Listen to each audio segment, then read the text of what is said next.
Hello friends, back to Bhavani life style. நான் இப்போ மார்க்கெட்டுக்கு போயிட்டு வந்தாச்சு. நான் 2 தடவை போயிட்டு வந்த முதல் கொண்டு போன பணம் பத்தலை, வந்துட்டு பலபடி போனேன். 200ரூபாய்க்கு மேலே காய்கறி வாங்கக்கூடாதுன்னு கணக்கு பண்ணி போனால் 50 ரூபா எக்ஸ்ட்ரா ஆகிட்டு பலபடி வர வேண்டியதாக இருக்குது.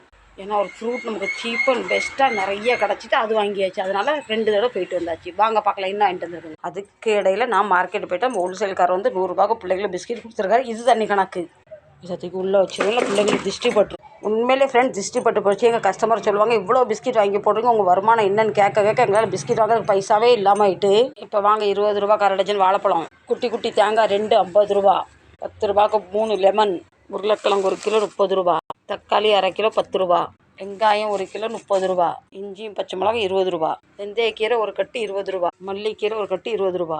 இந்த பழத்தை வாங்க தான் 2 தடவை கடைக்கு வந்துட்டு போனேன். 2 கிலோ சப்பாட்டா பழம் 50 ரூபா. அங்கே ஒன்று டேஸ்ட் பண்ணி பார்க்கலாம். நான் எந்த பொருளுமே நிறைய விலை கொடுத்து வாங்க மாட்டேன். எது சீப் அண்ட் பெஸ்ட்டில் இருக்குது சீசன் ஃப்ரூட் வாங்குவேன்.